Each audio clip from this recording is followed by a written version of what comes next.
Oh, hi! So this video is for 3 reasons. The first reason is that I want you to get a taste of what Wild Roots is and what you can expect from us when you send your children to us.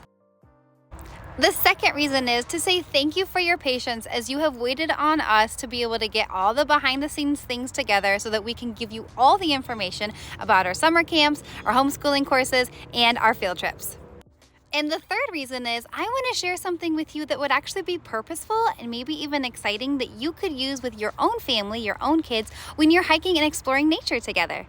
So when I'm taking kids to the woods, I love to talk about how each natural space is actually being used. As humans, we often like to assume that things belong to us. And when we're exploring nature, sometimes we're in places where we can have free reign. We can do whatever we want. We can climb trees, we can unroll the logs, we can roll in the mud, we can walk off trails, we can splash in the rivers and the puddles, etc. When we enjoy nature and immerse ourselves in nature in a connected experience with nature, we can do all of that in some spaces. However, sometimes it can be really important to be able to experience nature as a sanctuary, which is why when I'm taking children to land that is actually meant to be sustainable, where the purpose of that space is for us to stay on the trail or to leave no trace, we like to talk about that woods being a sanctuary. Now, how do I talk about this word sanctuary with kids? Well, I begin by defining what sanctuary is. Some people might hear that word and associate it with a church or a religion, but the true definition of sanctuary is actually a place of refuge or safety.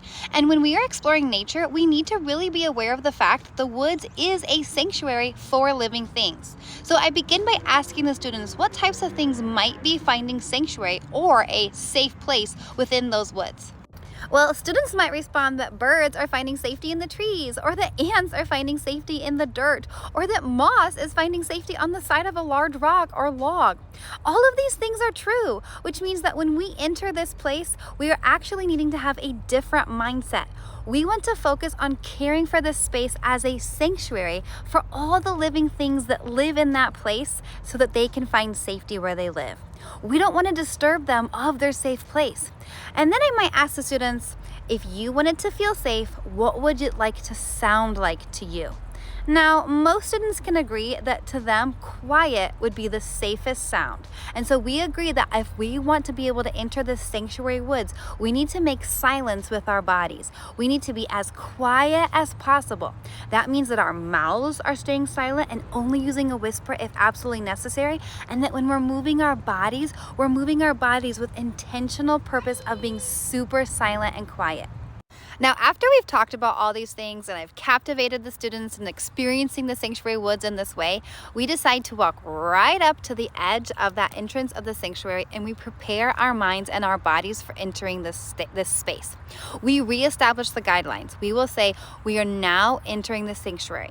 And if for some reason our bodies are not able to be respectful of this safe place for these living things, if for some reason we're being too loud or too noisy, we're going to actually return and come back to this entrance so that way we can get our minds and our bodies ready to enter this sanctuary, this safe place for these living things.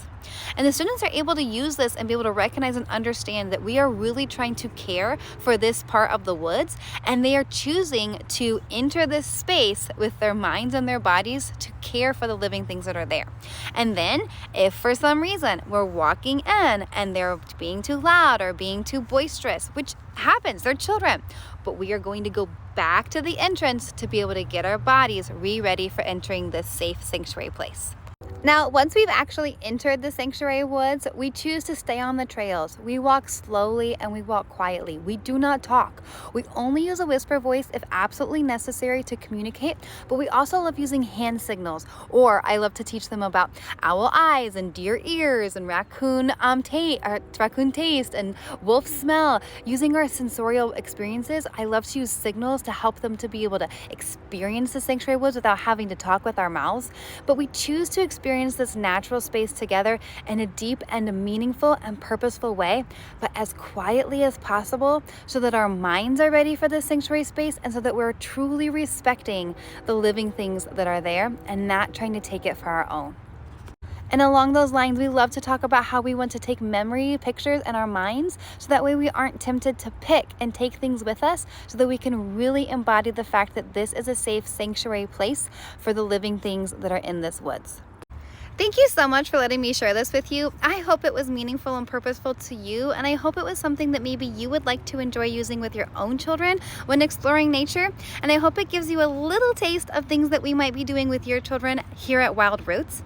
I call this exploring and experiencing the difference between a play woods and a sanctuary woods. And I hope it's helpful and meaningful to you, and I can't wait to partner with you and your family as we continue our journey together with Wild Roots Nature-Based Learning.